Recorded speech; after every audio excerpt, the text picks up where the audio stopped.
Bismillahirrahmanirrahim. Alhamdulillahilladzi hadana lihada wa ma kunna linahtadiya laula an hadanallah. Wassalatu wassalamu ala sayyidina al-mukhtar wa ala alihi wa ashabil akhyar, amma ba'd. Ilahi anta maqsudi wa ridwaka matlubi, a'tini mahabbataka wa ma'rifatak. Di hadapan kepada seluruh ahli silsilah thariqah Qadiriyah Naqsabandiyah, Pondok Pesantren Suryalaya, wabil khusus silsilah ke-38 Pamersa Abah Aus. Semoga beliau senantiasa dipanjangkan usia dunianya, ditambahkan karomah keberkahannya, diberikan kesehatan yang sempurna, untuk kepentingan kita semua usul pada Allah Subhanahu wa taala. Amin ya rabbal alamin. Yang saya hormati wabil khusus sesepuh Raudhah Lasdem Bapak Kiai Purwati dan semua ikhwan akhwat thariqah Qadiriyah Naqsabandiyah Pondok Pesantren Suryalaya. Alhamdulillah kita dimampukan lagi, diistiqomahkan lagi untuk mengamankan amaliyah manaqiban. Semoga apa yang menjadi hajat kita semua dikabulkan oleh Allah Subhanahu wa taala. Amin ya rabbal alamin. Ikhwan akhwat thariqah Qadiriyah Naqsabandiyah Pondok Pesantren Suryalaya, Pamersa Abah, dalam bulan Rabiul Awal ini beliau menjelaskan huruf per huruf dalam kitab Fadhailus Syuhur. Khususnya dalam bulan Rabiul Awal ini ada yang namanya huruf ba. Pamersa Abah mengatakan huruf ba itu sebagai basyirah. Apa? Basyirah.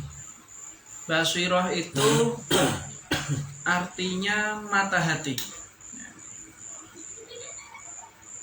Ada sebuah kisah, yaitu kisahnya Imam Ja'far Shadiq.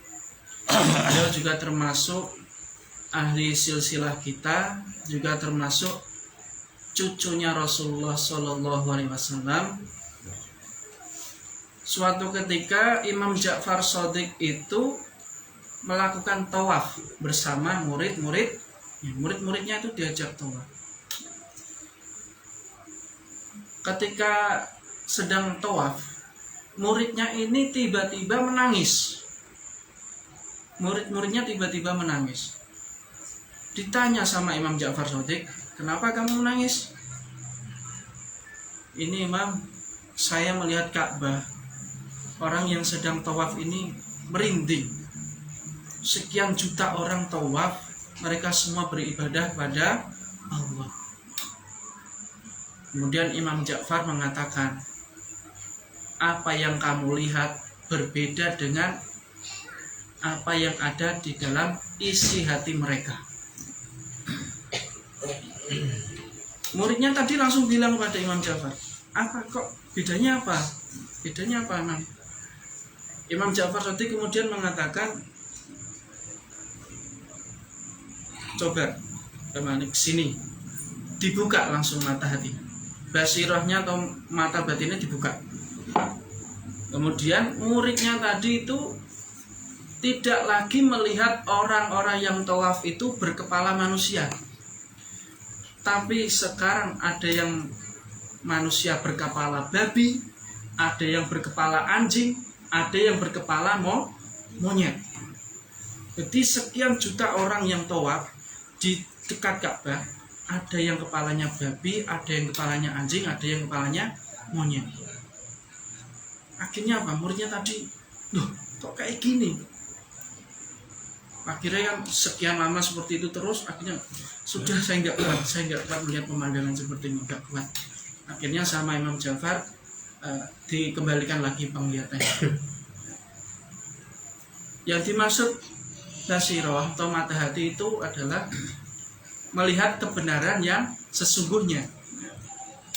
Kenapa orang yang tawaf jelas-jelas dia sudah beribadah di depan Ka'bah, tawaf, tapi kepalanya ada yang berkepala hewan.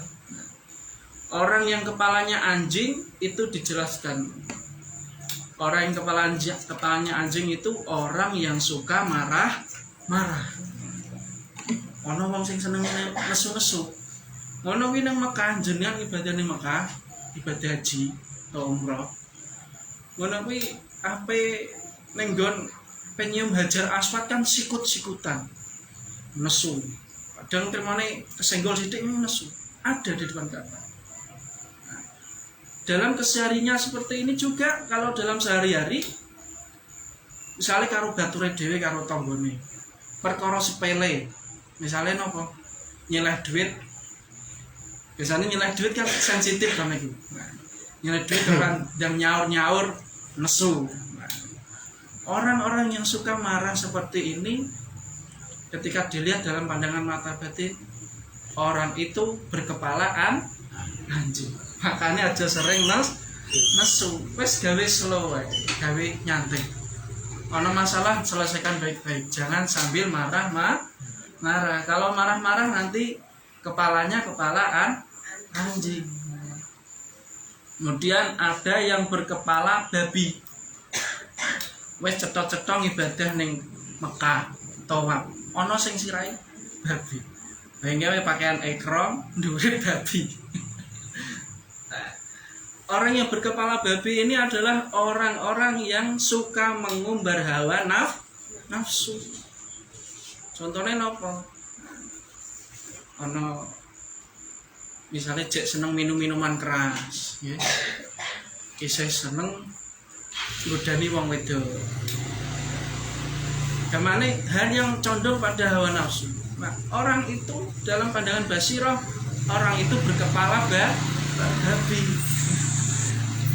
Kemudian ada orang yang tawaf itu berkepala monyet.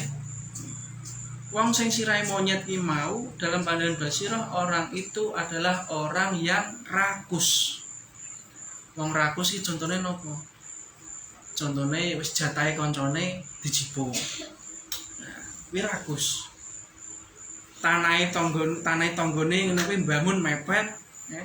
Akhirnya tanahe kadang kan mepet nyasek jipuk gone tanggane, itu orang yang rakus.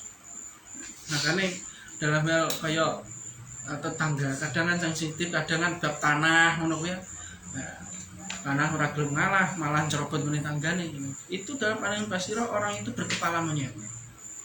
Makanya awake dhewe supayane terhindar dari hal-hal yang seperti itu, kita ikut thariqah, maka Basirah kita itu dibuka, mata hati kita itu dibuka. Fungsi Basirah ini apa? Fungsi Basirah ini untuk untuk kesadaran diri kita. Apa yang kita lihat itu menggunakan mata hati. Tidak hanya sekedar emosi saja, tapi menggunakan mata hati. Ini benar nggak? Ini salah nggak? Syukur-syukur kalau sampai ditampakkan seperti tadi, ono sing sirai babi, sirai monyet nanti. Nah, tapi kita yang tidak ditampakkan ini malah bersyukur saja. Ndelok wong ngono kuwi, ndelok ngene iki kan apa meneh wong sing kaya kula ngene iki. Ngetone kadang nggawa sorban, nggo kadang belum tentu. Ndelok jenengan ndelok kiai-kiai kadang sing ceramah HP nggo sorban belum tentu isi hatinya baik. Basirah itu melihat sesuatu dengan mata hati.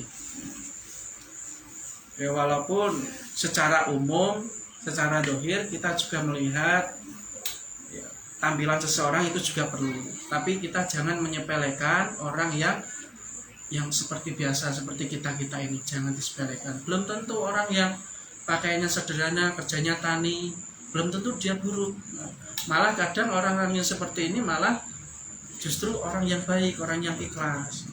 Itu adalah fungsinya mata hati, supaya kita itu selalu sadar, jangan merasa tinggi hati. Kemudian Pangersa Abah mengatakan dalam huruf Rabiul Awan ini ada huruf ya. Ya artinya yusrullah, kemudahan dari Allah. orang yang belum thariqah saja, orang Islam biasa, itu kemudahan dari Allah itu diberikan banyak sekali.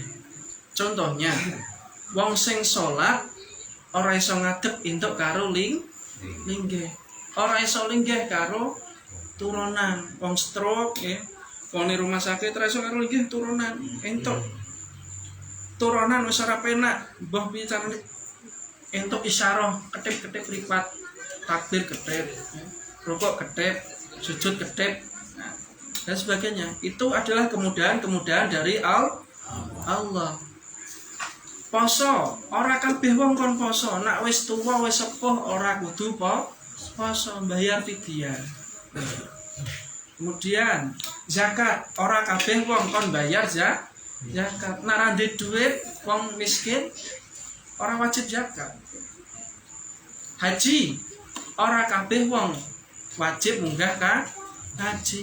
Sing wajib munggah haji syaratnya mampu fisike, mampu duwite tapi ra mampu fisike, tapi duit akeh tapi lara stroke ora wajib. Nah, sehat awake tapi ra duit ya ora wajib. Sing wajib ya sing sehat awake, sehat duwite. Itu kemudahan dari Allah. Salat, pamane perjalanan jauh boleh dijamaah. Itu kemudahan dari Allah. Kemudian bagi orang yang thariqah ada juga. Orang yang sudah thariqah itu kemudahannya salah satunya ketika dia meninggal nanti sudah tahu jalan pulang. Tidak khawatir. Ala inna auliya Allahi la khaufun alaihim walahum yahzanun. Jadi orang-orang namanya sing wis kulino dzikir, dia tidak punya rasa takut, tidak punya rasa susah.